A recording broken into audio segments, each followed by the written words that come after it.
हमारी सनातनी परंपरा में तो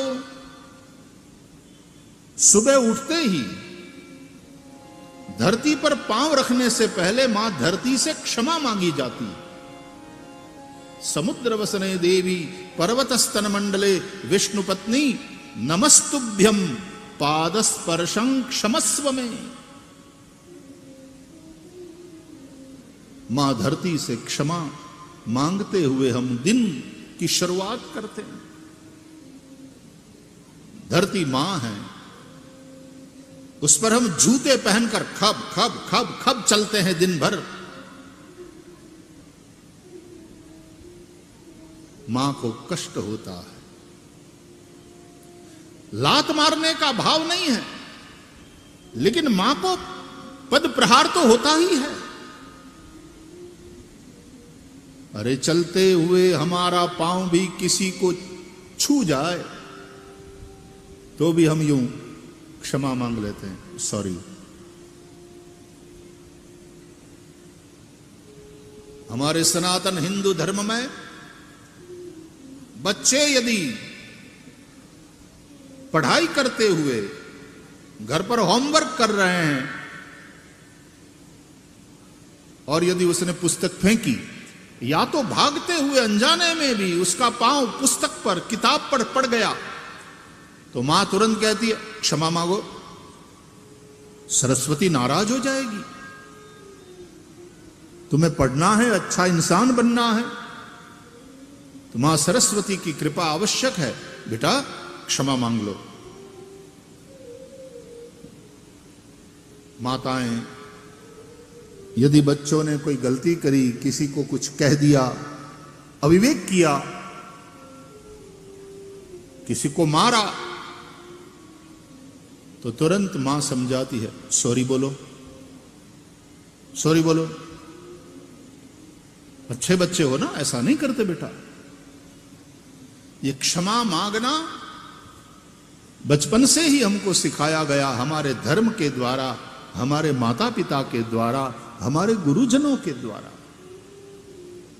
जाने अनजाने अनेक अपराध हमसे होते हैं। प्रातः प्रारंभ हम क्षमादान, क्षमा मांगने से करते हैं। मां धरती से क्षमा मांगते हैं। रात्रि में सोने से पूर्व भगवान का स्मरण करना चाहिए और उसमें भी क्षमा मांगना चाहिए।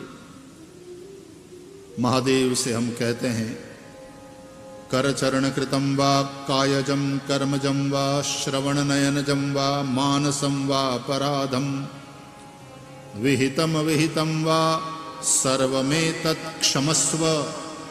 जय जय करुणाब्धे श्री महादेव शंभो। सर्वमेतत् क्षमस्व। वाक्काय मन से जो भी हमसे पाप हो गया हो, अपराध हो गया हो, वाणी से, काया से, मन से, कायिक वाचिक मानसिक, उन सभी अपराधों के लिए सोने से पहले हम क्षमा मांगे। तो हमारी सनातनी परंपरा में उठने के बाद मां धरती से क्षमा मांगते हुए फिर हम पांव रखते हैं धरती पर। रात में सोने से पूर्व दिन भर के व्यवहार में जो भी ज्ञात अपराध हो गए हो, उसके लिए क्षमा प्रार्थना करते हुए सोते हैं हम। तब अच्छी नींद आती है। ये हमारी माताओं से मैंने सुना, रात में यदि देर हो जाए, रात्रि भोजन में मेहमान आए हैं या किसी कारण से रात्रि भोजन में देर हो गई, बहुत थकी है घर की गृहलक्ष्मी, तथापि बर्तन झूठे छोड़कर नहीं सोएगी।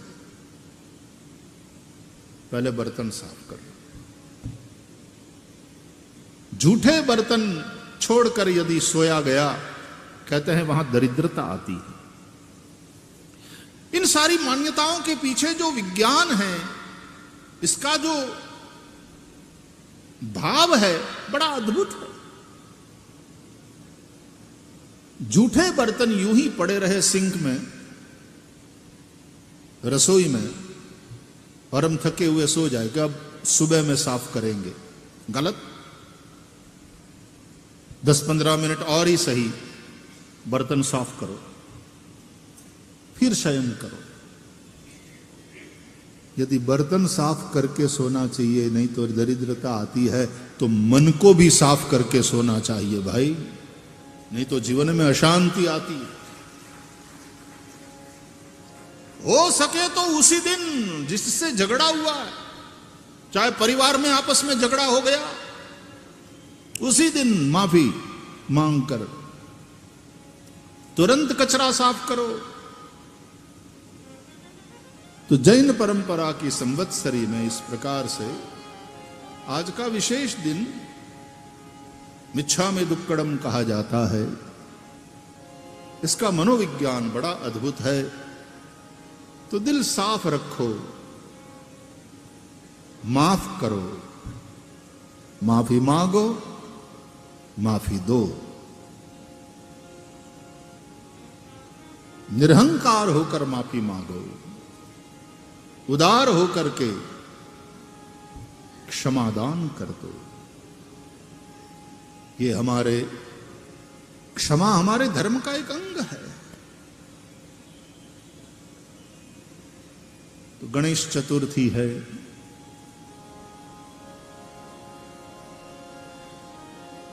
देखो देव अनादि है, उसका जन्म नहीं होता। देव अमर है, उसकी मृत्यु भी नहीं होती। ये शक्ति, दैवी शक्ति अनादि है, अनंत है। शक्ति भौतिक विज्ञान भी कहता है energy which cannot be created, which cannot be destroyed. The energy changes its form only. शक्ति को आप पैदा भी नहीं कर सकते, शक्ति को आप मिटा भी नहीं सकते। शक्ति न पैदा होती है, शक्ति न मरती है, शक्ति केवल अपना रूप बदलती रहती है। पानी है, 1 लीटर पानी चूल्हे पर तपाया, उबलता हुआ पानी कुछ घंटों के बाद उस पतीली में बचा ही नहीं। पानी नष्ट हो गया क्या? नहीं, भाप बन गया। लिक्विड फॉर्म था, गैस फॉर्म रूपांतर हुआ, वही फिर बादल बनेगा, फिर बरसेगा, कभी बर्फ के रूप में, सॉलिड फॉर्म, गैस फॉर्म, वायु फॉर्म, हाँ, और लिक्विड फॉर्म। ये 3 ही तो फॉर्म है, पदार्थ के 3 ही रूप है, घन रूप, द्रव रूप, वायु रूप। विज्ञान में हम लोगों को पढ़ाया गया पानी, that is H2O, combination of oxygen and hydrogen, liquid form है। ऑक्सीजन हाइड्रोजन गैस फॉर्म है, और पानी की बर्फ बन गया पानी तो सॉलिड फॉर्म है। रूप बदलता है, शक्ति नष्ट नहीं होती। E = mc²। ये मैं सब क्यों कह रहा हूं कि हमारे धर्म ग्रंथ, इसमें विज्ञान ही भरा पड़ा है। इसमें जो लिखा है, ऋषियों ने जो सृष्टि के सत्य का अनुभव किया है, वही लिखा गया है, और वो विज्ञान के द्वारा आज धीरे धीरे धीरे धीरे प्रमाणित हो रहा है। और इसलिए हमें हमारे सनातन धर्म पर गौरव है, हमारी श्रद्धा है हमारे वेदों और पुराणों पर, हमारे शास्त्रों पर। और ये जब जानेंगे तब गर्व से कह सकेंगे कि हम हिंदू हैं। गर्व से कहो, गर्व से कहो, गर्व से कहो, सनातन वैदिक हिंदू धर्म की, सनातन वैदिक हिंदू धर्म की, भारत माता की, भारत माता की। ये ऋषियों की भूमि है, हम ऋषियों की संतान हैं, हमारी रगों में ऋषियों का खून दौड़ रहा है, हम सबका कोई ना कोई गोत्र है, हमारे प्रवर है। किस ऋषि की परंपरा में हम पैदा हुए हैं ये हमको बताया जाता है। तीर्थों में जाते हो, पूजा पाठ करते हो तो पंडित लोग आपसे पूछते हैं आपका गोत्र कौन सा। किसी न किसी ऋषि की परंपरा में हम पैदा हुए हैं। हमें हमारी इन उज्जवल परंपराओं को समझना होगा और तद अनुसार जीवन बनाना होगा, तब ही सब प्रकार से हमारा कल्याण हो सकता है, हम सुखी हो सकते हैं, परस्पर सद्भाव कायम हो सकता है और विश्व शांति तब ही संभव है। गणेश चतुर्थी अनादि है देव। कथा तो हम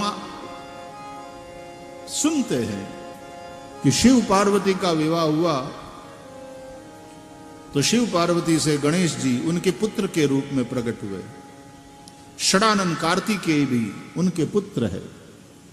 लेकिन रामचरितमानस में शिव पार्वती के विवाह की कथा जब हम सुनते हैं तो बड़ी विचित्र बात कि शिव पार्वती विवाह की विधि जब हो रही थी तो मुनि अनुशासन गणपति ही पूजे शंभु भवानी। विवाह विधि संपन्न कराने वाले ऋषियों की आज्ञा से शिव पार्वती ने प्रारंभ में गणेश जी का पूजन किया। लो, अभी तो शिव पार्वती का विवाह हो रहा है और ये दोनों गणेश जी की पूजा कर रहे हैं। माता पिता का विवाह हो रहा है, बेटा कहां से आ गया? और लिखा है मुनि अनुशासन गणपति ही पूजेवु शंभु भवानी। लोगों को आश्चर्य जरूर होगा ये पढ़कर, तुलसीदास जी को पता था, अतः आगे वाला पंक्ति में लिखा को सुनी आचरज करे जनी सुर अनादि जी जानी। कोई आश्चर्य न करना, क्योंकि देव अनादि है, दैवी शक्ति अनादि है, अनंत है। ये पैदा नहीं होते। उनके जन्म की अनेक कथाएं आपको मिलेंगी। वायुदेव है और उनके पुत्र के रूप में हम हनुमान जी को देखते हैं। वायुपुत्र, पवन पुत्र। शिव महादेव है और हनुमान शिवावतार है, ऐसा हम मानते हैं। वो 11वां रुद्र है। एकादश रुद्र कहे गए हैं, द्वादश आदित्य कहे गए हैं, अष्ट वसु कहे गए हैं, 10 दिक्पाल बताए गए हैं। ये हमारी सनातनी वैदिक परंपरा के देव हैं। तो हनुमान जी 11वें रुद्र है। वायु भी 49 प्रकार के हैं। उसी प्रकार अग्नि के भी 49 भेद है शास्त्रों के अनुसार। ये सब विज्ञान है। वायु के 49 भेद है ना भाई। हाइड्रोजन है, ऑक्सीजन है, कार्बन डाइऑक्साइड है, कार्बन मोनोऑक्साइड है, न जाने कितने वायु आज भी हम पढ़ते हैं विज्ञान में। वायु के भेद, अग्नि के भेद, जल भेद। आकाश में रहने वाला जल अलग प्रकार का होता है। पृथ्वी पर वर्षा पृथ्वी के संपर्क में आया तो अलग प्रकार का हो जाता है। और कौन पृथ्वी में जल पड़ा है, वो पृथ्वी कौन प्रकार की है, तदनुसार जल उस प्रकार का हो जाएगा। सबसे संवेदनशील पदार्थ है पानी। इसलिए किसने छुआ पानी को, किसके घर में वो पानी है, वो पानी वो संस्कार पकड़ लेता है। सच में भैया, इसलिए पानी पीने से पहले लोग बहुत सोचते थे। मैं आपको एक बात बताऊं, होम्योपैथी तो आप जानते हैं, एलोपैथी दवाई लेते हैं आप, कभी आयुर्वेदिक दवाई लेते हैं, कभी आप होम्योपैथी का बहुत सीधा सरल, बस वो सफेद सफेद छोटी छोटी गोलियां, वो भी स्वीट लगती है। कोई भी रोग हो, दवाई एक ही प्रकार की, वो छोटी छोटी सफेद गोली, इतनी छोटी छोटी, उसमें निश्चित रूप से फिर दवाई वाला पानी डाला जाता है। आपको पता है वो किस तरह से बनाया जाता है दवाई? जिस वनस्पति से वो दवाई बनाया गया, समझ लो कि 100 ग्राम 100 मिलीग्राम लिक्विड तैयार हुआ, उसमें फिर 100 ग्लास तैयार किए जाते हैं। सब में समझ लो कि फिर 100 मिलीग्राम पानी ग्लास में भरा जाता है। उसमें ये जो 100 मिलीग्राम दवाई है, सब में 100 ग्लास में बांटी जाती है, सब में थोड़ा थोड़ा थोड़ा थोड़ा, फिर हर ग्लास को हिलाया जाता है। यूं हिलाने के बाद नीचे सरफेस, जैसे पुस्तकों की हम होती या तो लकड़ी की, उसके ऊपर इसको ठोका जाता है थोड़ा, यूं यूं, वो दवाई उस पानी में मिल जाती है। अब 100 ग्लास हो गए, अब 100 ग्लास से फिर 100 ग्लास तैयार होती है दवाई। इस तरह से दवाई को डाइल्यूट करते करते करते करते कभी कभी तो 30 बार इसी प्रक्रिया को दोहराया जाता है, और डाइल्यूट करते करते फिर अंतिम दवाई जो बनती है, जो लिटरली पानी ही है। अब इसमें दवाई का हिस्सा ही कहां रह गया देखा जाए तो? तार्किक दृष्टि से देखा जाए तो अब इसमें दवाई है ही नहीं, ये तो पानी ही है। लेकिन होम्योपैथी वाले उसको दवाई बोलते हैं, और फिर वो जो दूध के द्वारा पदार्थ से बनाई हुई गोलियां हैं छोटी छोटी सफेद, उसमें वो दवाई डाली जाती है, और फिर कहते हैं कि ये 6 गोली आपको लेना है, और छूना नहीं है। होम्योपैथी की गोलियों को छूना नहीं होता है। डिबिया है तो उसके ढक्कन में यूं करके गोली इस तरह से आप लो कि 6 ही पड़े। ज्यादा पड़ गई तो बिना छुए एक अंदर डालो, फिर नीचे गिर गई जाने दो, लेकिन छूना नहीं। सीधा ही मुंह में डालो, चबा लो, चूस लो, हो गई। तो एलोपैथी वाले कहते हैं कि ये क्या पागलपन है? 300 बार डाइल्यूट किया आपने, अब ये पानी ही है, ये दवाई कहां है? होम्योपैथी वालों का सिद्धांत है कि जितना डाइल्यूट करो, जितनी बार डाइल्यूट करो, उतनी बार वो दवाई की जो असर है, उसका जो प्रभाव है, वो बढ़ता जाता है। कोई दवाई है ही नहीं तो कैसे प्रभाव बढ़ेगा? लेकिन ये होम्योपैथी का सिद्धांत है, दवाई और पावरफुल हो जाती, और उस दवाई से कई रोग ठीक होते हैं, हुए हैं, हकीकत है। कुछ एक रोगों में तो होम्योपैथी बहुत अच्छी, मैं खुद अनुभवी हूं।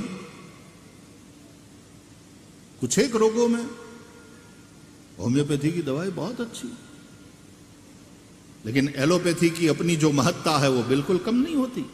लेकिन होम्योपैथी का अपना एक रोल निश्चित रूप से है।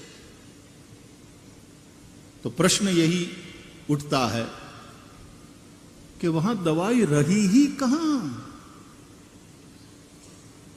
लेकिन उन लोगों का यह कहना है कि दवाई को जब पानी में डाला जाता है, हिलाया जाता है, यूं पछाड़ा जाता है धीरे धीरे, तो दवाई के संस्कार पानी पकड़ लेता है।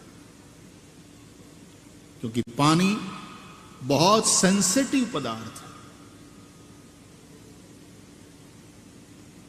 लकड़ी है, सामने जिंदा वायर है इलेक्ट्रिक का, लकड़ी से छुओ कोई करंट पास नहीं होता।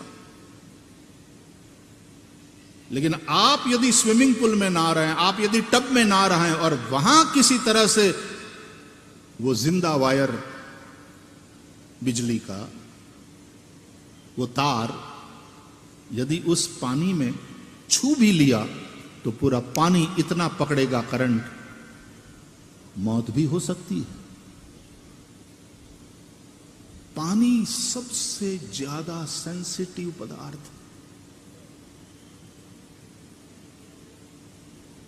तो पानी का प्रत्येक अणु परमाणु उस दवाई के संस्कार को अपने अंदर पकड़ लेता है। लोगों की दृष्टि में फिर भले ही वो पानी है, लेकिन हकीकत में वो बहुत, जैसे आयुर्वेद में भी जितना भी घूंटो मात्रा बढ़ती जाती है, औषधि का गुण बढ़ता जाता है। तो होम्योपैथी में भी जितनी बार ये दोहराओ, कहने को डाइल्यूट करना है, लेकिन वो पानी दवाई के संस्कार को मजबूती से आत्मसात करता है। पानी दवाई हो जाता है।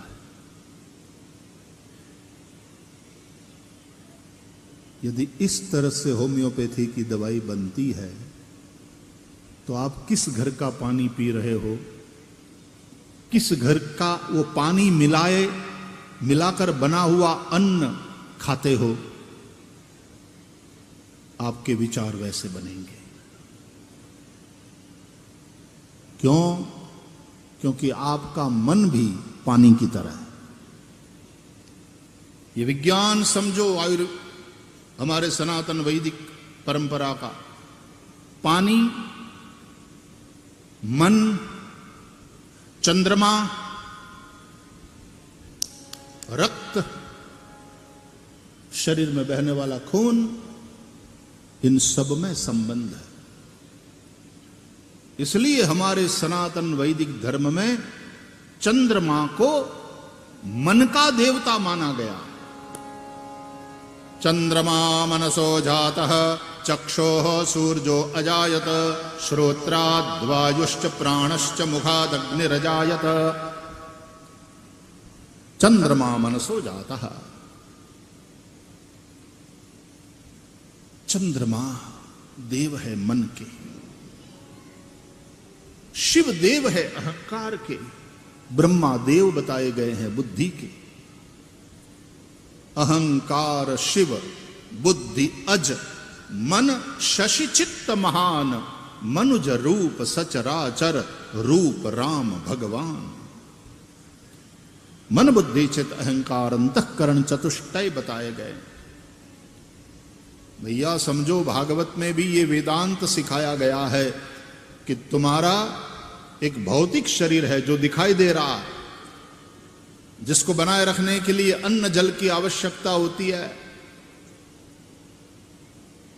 पवन की, पानी की, सूरज के प्रकाश की आवश्यकता होती है, नहीं तो तुम्हारा यह भौतिक शरीर नहीं टिकेगा।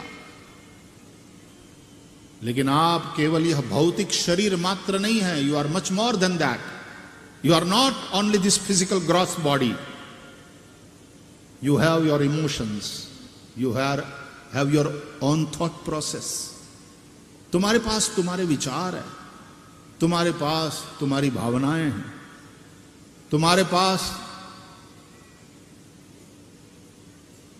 तर्क की शक्ति है। You have your logical mind. ये सूक्ष्म शरीर है। अहंकार, सेल्फ कॉन्शियसनेस, ये सूक्ष्म शरीर है। तो ये स्थूल शरीर पांच भौतिक, तुलसीदास जी कहते हैं क्षितिजल पावक गगन समीरा, क्षितिजल पावक गगन समीरा, क्षितिजल पावक गगन समीरा, क्षितिजल पावक गगन समीरा, पंचरचित यह अधम शरीरा, पंचरचित अधम शरीरा, प्रगट सुतनु तब आगे सोवा, प्रगट सुतनु तव आगे सोवा, जीव नित्य के ही लगी तुम रोवा, जीव नित्य के ही लगी तुम रोवा, क्षितिजल पावक गगन समीरा, क्षितिजल पावक गगन समीरा, पंचरचित अति अधम शरीरा,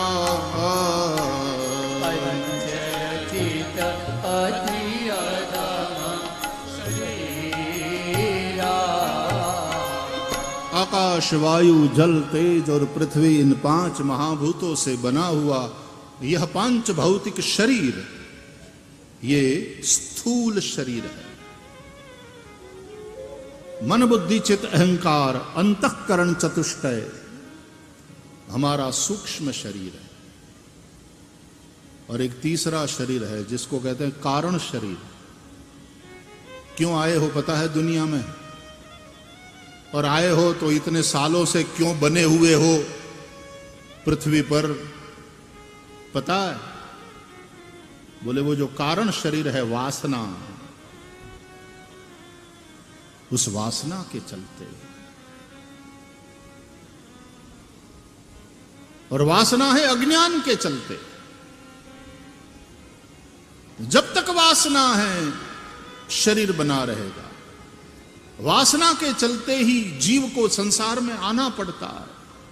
वासना के चलते ही शरीर को वो पकड़ के रखता है जीवात्मा। जिजीविषा, जिंदा रहने की वासना, जिजीविषा वासना ले आई है संसार में। तीनों शरीर जब तक नहीं छूटते जीव की मुक्ति नहीं होती। जिसको तुम मोक्ष कहते हो ऐसे ही नहीं हो जाता। तीनों शरीर छूट जाने चाहिए। स्थूल शरीर छूटना यह मृत्यु है, मोक्ष नहीं।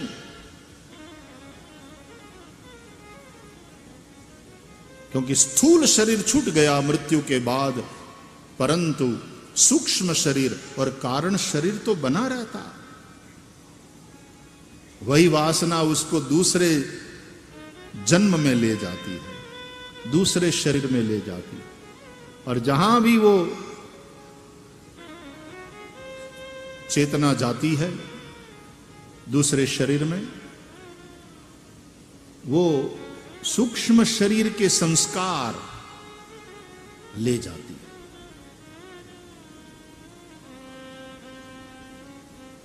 बड़ा लंबा लेकिन बड़ा इंटरेस्टिंग विज्ञान है। तो याद रखो, हम सभी तीन शरीर धारण करके बैठे। यहां पूजा में आप बैठते हो ना, तो हमारे पूजनीय पंडित जी पहले आचमन कराते हैं कि 3 बार आचमन करो। केशवाय नमः स्वाहा, नारायणाय नमः स्वाहा, माधवाय नमः स्वाहा, गोविंदाय नमः, हस्तम प्रक्षाल्य, अब हाथ धो लो। 3 बार आचमन कराते हैं। क्यों? 3 बार आचमन से हम अपने तीनों शरीर को शुद्ध करते हैं। 3 शरीर है।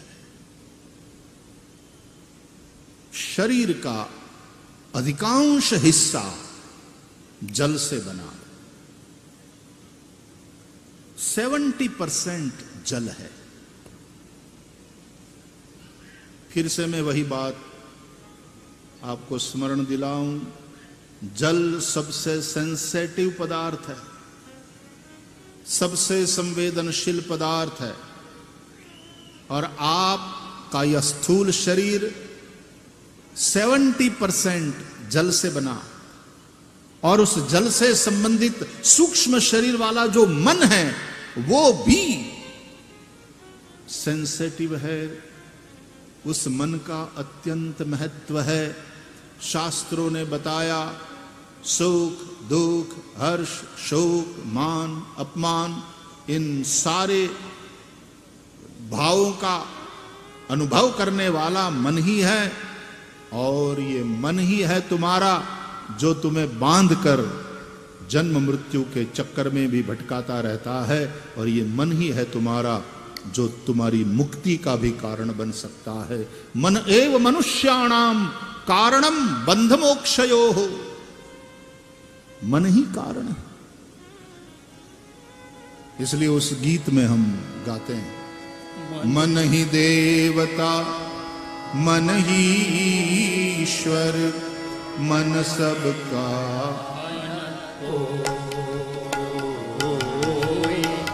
मन ही देवता मन ही ईश्वर, मन से बड़ा न कोई। मन उजियारा जब जब जग उजियारा होए। मन उजियारा जग जब जग उजियारा होए। इस उजले दर्पण पर प्राणी, इस उजले दर्पण पर प्राणी, धूल न जमने पाए। तुरा मन दर्पण कहलाए, तुरा मन दर्पण कहलाए। भले हुए सारे कर्मों को देखे और दिखाए।